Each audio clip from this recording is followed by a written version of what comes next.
I think we're going to go ahead and get started. Welcome. Thank you for being here today for today's session on obstacles and lessons in the health and wellness industry. Thank you for joining the Scandalaria Center and our 2021 fellows. Today's event is led by three of our fellows, Maggie No, Emmy Chanter, and Renee Brooks. I'm going to hand it off to those three to go ahead and get us started. Great. Thank you so much, Jessica.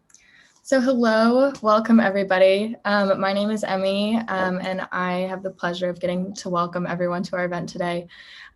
So today we're going to be exploring the process of establishing and developing a health or wellness industry business. And today's discussion will also feature panelists Sarah Shafley, founder of The Mighty Cricket, and Sharon Colonna, founder of Avocado Leaf Tea. Our panelists today will be discussing their journeys, obstacles, and advice with regards to owning a growing business in the health or wellness industry. Today's event is expected to last about an hour and will feature a brief PowerPoint presentation, a discussion with our panelists, and a short breakout room discussion. And then we'll gather back together for a recap and Q&A before the end of this event. Our team who put this event together includes Renee Brooks, Maggie No, and myself, and we will be helping facilitate today's discussion. So if you have any questions or technical issues, please message one of us over Zoom and we'll help you troubleshoot those. And then next, let me introduce Maggie, who will be giving us a better introduction to the health and wellness industry. Thank you, Emmy, for that introduction. Beautiful. Yeah, I guess just before, we even dive into things, I just wanted to go over the wellness industry, just kind of at large, not too much, but just right now, it's estimated to be a $1.5 trillion market of health and wellness. So that's a pretty huge market. 79% of people classify wellness as something significant that they spend their money on, their time on. So, a lot of people are worrying about their wellness. They're spending money on wellness, but just as a general trend, people are prioritizing their wellness and how they, and how important it is, but also over the years, people have actually been categorizing themselves as being less well and less healthy. So I think that's just, at least in certain countries like China, that's actually not going that way. But for the US market, that's the trend. And that's just a quick overall general view of that. Also, there's kind of in the customer base, there's been a desire for natural products without GMOs, organic. And so labels that include that natural kind of, even just colors, like green colors, customers are kind of attracted to that. We've also seen a trend towards e-commerce and telehealth in, the digital sphere. We see a lot of, just Sharon and Sarah today, of their stores online. A lot of their marketing is done online. And we also see programs like Peloton, which are digital, you have the physical bike, but then there's the huge digital component of that.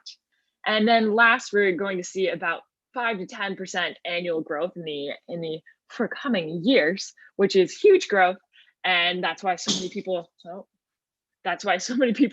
are really, or so many companies are getting into health and the wellness industry, whether it be digital, selling products and things like that. So right now, consumers are kind of viewing the wellness industry, or just wellness in general, not the industry, across 6 different dimensions. This is McKinsey & Company and how they categorized it.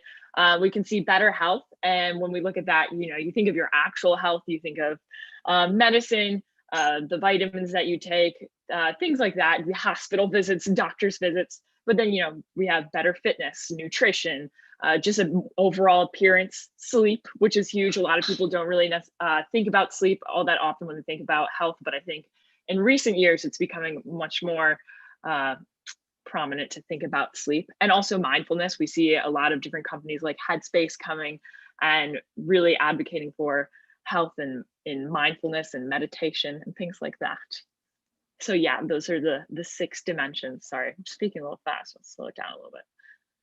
But it's also a constantly shifting industry. Over the last 100 years, you just see how different exercise trends have changed, the way the food that we've eaten has changed, And especially over the last year in itself, we've seen how our wellness has changed over the pandemic, because it's been really difficult, and it can be really difficult to find the motivation and resources to really stay fit or just be healthy over the pandemic. Especially, we've seen a lot of problems with mental health because of isolation. And so we've seen just this drastic change in how people view wellness. And then also in the actual businesses themselves, we've seen how brick and mortar businesses have not necessarily withstood the pandemic as well as one would have hoped. So in a response to the changing tides of wellness and health and brick and mortar stores over the pandemic, we've seen a rise in telehealth, home fitness, healthy and organic foods, people really thinking about, what am I putting in my body so I can keep my immune system strong, and among other wellness related products. And I thought it would be kind of cool to look at some wellness marketing that is done. So we could just watch one of their ads, and then we could, as a group, kind of look over what those ads entail. But the first one is Peloton's ad. So I'll make it big screen. Wait, I'm gonna pause it. Can people hear that? No, people can't hear that. Okay, well, there we go. Now we have our first tech issue. Okay, I got to figure out how to make that able to be heard. Share sound. That I was getting. What about now? My son, he saw that I was taking time for myself, that I was getting stronger. My name is Danica Hume Hamilton, and my leaderboard name is Danica NYC. Postpartum depression was something I didn't want to admit I had for a long time. I wanted this so much. Why couldn't I be more grateful? I needed to put my hand up and ask for help. I needed someone to tell me, you can do this. How lucky are you to live this life? The Peloton community was a huge part of me getting better. You can share experiences with others. Others can share it with you so that we can be there for each other. I really know these people now. I'm getting invited to their weddings and throwing baby showers for them. And it started because one time some of us met up in a studio just to see why not. When I think about where I've been to now, that time was transformative. This is why you went through it. This was worth it. Take courage, my son, for the spirit says come and be set free. Right. Okay, now I have to exit on the screen. Okay. You're way stronger than you think. My son. No, there we go. Okay, so that was just the first one, and maybe we can talk about it when we go into our breakout rooms instead of a big discussion, because I know it could be a little difficult to do that. But that's the first one. Keep that in the back of your head. And then I also wanted to watch this Headspace ad also, because I thought, it's a minute long. I think it's fun to. When did you last take the time to do nothing? And when I say nothing, I mean nothing. These days, we rarely give our minds a chance to rest. And as a result, we often feel stressed, overwhelmed by emotions, lost in thought almost half of our waking hours. And everybody just assumes, well, that's life. But it doesn't have to be this way. Meditation shows us how to train the mind to be comfortable at rest. It takes a little practice. We're so used to busyness, but calm? That's new. But when we cultivate clarity like this, we might find we have space for more contentment, more compassion in our lives. And don't worry, you don't have to listen to recorded whale sounds. In fact, if you've got a few minutes and the Headspace app, you can learn to meditate right now.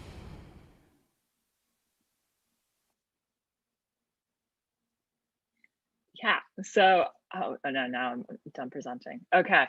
I just thought those were, two interesting ads that kind of involved community and really getting into people's kind of personal life and connecting health and wellness with that.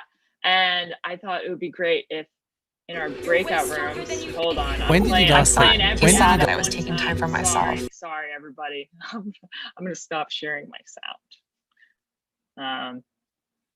And then, recalibrating. Sorry. Here we go. And I think one of the first questions that we can discuss in our breakout rooms is, how do these companies market wellness to consumers? That's kind of the first question. We'll also post these questions in the chat.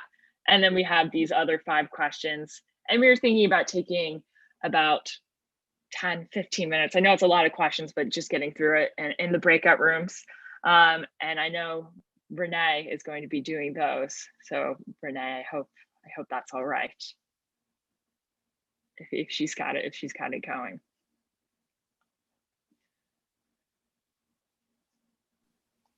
Yeah, technical difficulty number 2. Yeah. Working. Sorry, guys. Yeah, but I guess in general, in our breakout rooms, we just kind of want to talk about, just reflect on, that was a quick presentation, but just thinking about wellness in our own lives and how, businesses and companies or whatever really take on wellness in their products and how they market it to us and how we use those products. We're gonna get there one day. Yeah, I'm so sorry. Renee, that's totally fine. Zoom can be this way. It's all good. It's all good. I could also, I guess, start reading through them. I mean, I don't know if I can't see the chat. I don't know if you want to send those questions in the chat. I don't know if you've already done that. Yeah, I'll go ahead and send those out right now. Yeah, so then we can just wait for that. All right, breakout rooms are now good. Opening rooms now.